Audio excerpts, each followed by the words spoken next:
Seguimos con este diálogo sobre salud, educación. La doctora Yani Mateo Rosado, nutrióloga, endocrinóloga, internista.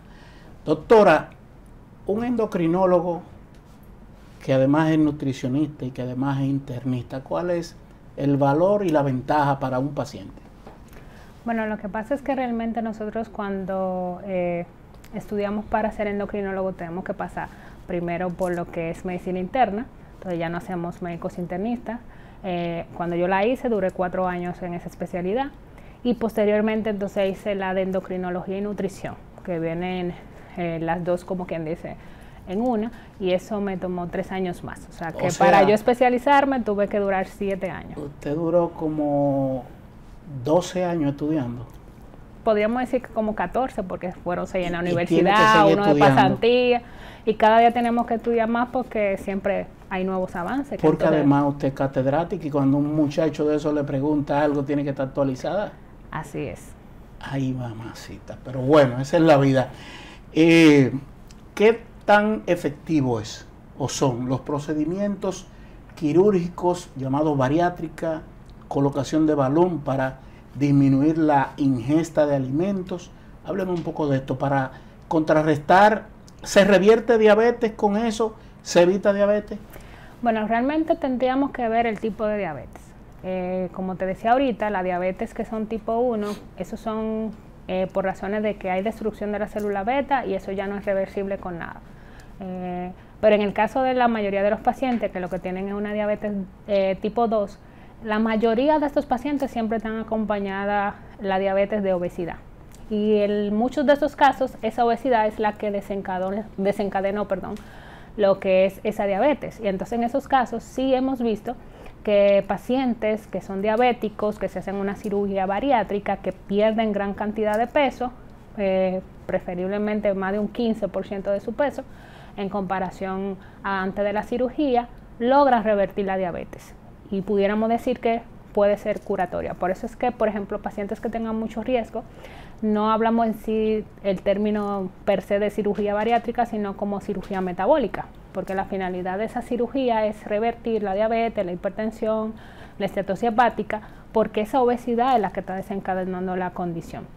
No todos los pacientes logramos revertir la diabetes. Hay pacientes que aunque pierdan mucho peso siguen teniendo la diabetes, pero es más fácil para nosotros controlarlo, porque generalmente si utilizaban insulina, podemos pasarlo a fármacos orales. Si utilizaban 3, 4, 5, 6 fármacos, al mejorar la insulinoresistencia, producto de ese exceso de la grasa corporal que actúa como resistencia a la acción de la insulina, pues logramos que por lo menos si utilizaba 4 medicamentos, aunque no lo hemos curado, por lo menos ya usan 1 o 2. ¿Y por qué los seguros, las administradoras de riesgo de salud no cubren esas cirugías que son realmente curativas? Lo que pasa es que todavía, a pesar de que hemos insistido mucho y hemos tratado de explicar, las aseguradoras ven la obesidad como algo estético, como que el paciente simplemente está gordo, sin saber que es realmente una enfermedad per se, pero que tiene sus riesgos. El Consejo Nacional de Seguridad Social está compuesto, integrado por autoridades que deben tener los criterios para clasificar en el talonario, ¿cómo lo llaman? El paquete de servicios. Ajá. Desde los medicamentos, los procedimientos, ese tipo de cosas. El problema que tenemos con eso es que no hemos quedado, por ejemplo, en la medicina del 1970. Eso es una de las razones por las que tuve tanto últimamente, que si el colegio médico, 70, que la huelga y que se... 30, 52 años atrás estamos. Porque, por ejemplo, el catálogo de salud de endocrinología más o menos de ese año que está. Por ejemplo, hay muchos fármacos nuevos que son excelentes, que nos ayudan muchísimo con los pacientes, no los cubre el seguro porque no está dentro del catálogo. Pero si el catálogo es de hace 30, 50 años atrás, lógicamente esos medicamentos no van a salir. O sea, tenemos un catálogo análogo. Exacto. A la vida virtual o, digamos, lo digital. Sí, lo que es nuestra sociedad como endocrinólogo está trabajando últimamente mucho con eso, para tratar de explicar la razón de por qué tenemos que innovar, por qué tenemos que actualizarnos. Hay muchos fármacos que van a evitar que mi paciente se infarte, hay fármacos que van a evitar que mi paciente entre en diálisis. Y entonces le va a salir más costoso un seguro mantener un paciente en diálisis que darle una pastilla que lo prevenga. Entonces se está trabajando fuertemente realmente con la Sociedad de Endocrinología para tratar de lograr que se puedan implementar cambios y que se vea la obesidad como lo que es una enfermedad que va a llevar a comorbilidades si no la tratamos, no solamente algo estético. Otra pregunta tiene nuestra compañera Elimar García para usted, vamos a ver. Quisiéramos saber su paso a paso de una salud integral. Bueno, realmente siempre es bueno que, por ejemplo, en el paciente que es diabético, nosotros no lo vemos como único médico, sino que el paciente es un paciente que debe de ser evaluado por oftalmólogos, por lo que explicaba ahorita de que son pacientes en riesgo de desarrollar retinopatía que pueden llevarlo a ceguera. Entonces siempre todo paciente diabético debe ser evaluado por un oftalmólogo. Siempre debe de tener un cardiólogo porque lamentablemente la diabetes siempre está acompañada de hipertensión y como te había dicho, suelen para los pacientes dentro de las complicaciones tener muchos trastornos cardíacos. Es importantísimo que nuestros pacientes sean evaluados por nefrología porque, como les decíamos, la diabetes es la principal causa de que los pacientes terminen en diálisis. Le dañan los riñones. Se le dañan los riñones. Entonces es fundamental que sea visto por un nefrólogo. Esos serían como nuestros médicos como acompañante base. Pero muchas veces tenemos el inconveniente que si el paciente tiene alguna neuropatía, la vemos en conjunto con un neurólogo.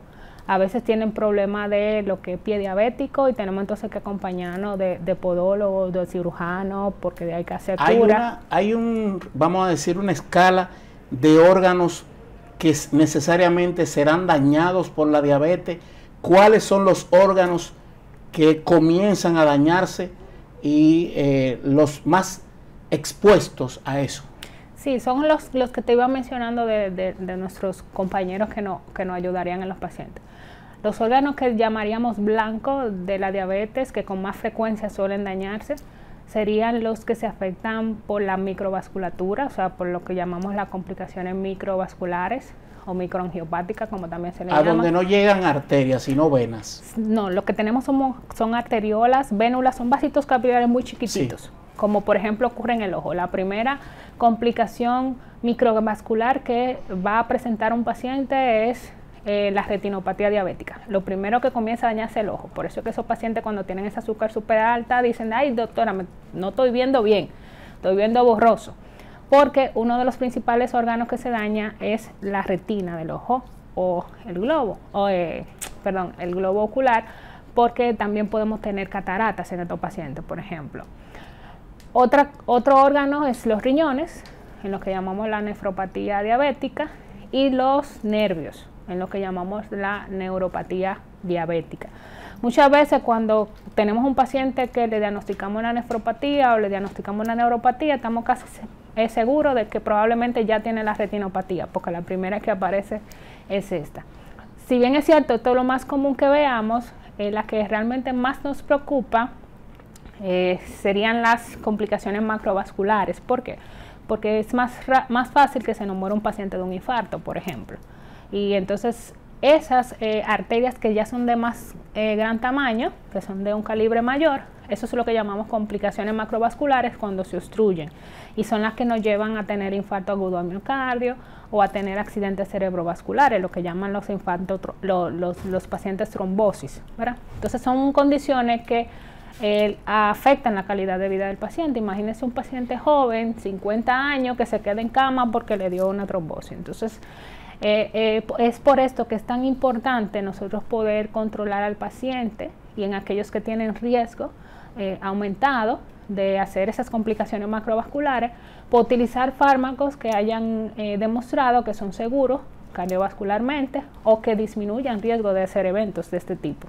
Hay una parte que en el artículo que usted publicó se refiere a la neuropatía diabética autonómica, habla de génito urinario, la cuestión que tiene que ver, digamos, con la dinámica sexual de los individuos.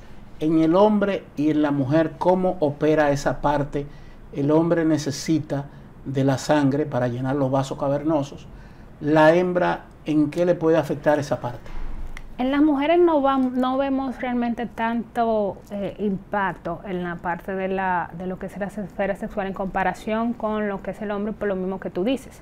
Con la diabetes descompensada, como así se afectan las arterias pequeñitas del ojo, se afectan las arterias pequeñitas de los riñones, también se afectan las arterias pequeñitas que van hacia lo que es los cuerpos cavernosos del pene para que se ocurra la erección. Además, entonces, hay un proceso que lleva 3, psicofísico-químico, ¿verdad? Así es. Primero la libido, luego que funcione bien el sistema sanguíneo, ¿verdad? Correcto. El torrente sanguíneo, y que el componente de ese torrente sanguíneo que no tenga azúcar y que lo haya llevado a diabetes. Lo que pasa es que el azúcar es lo que va a ir dañando esos vasos, entonces imaginémonos como una manguera, supongamos, ¿verdad?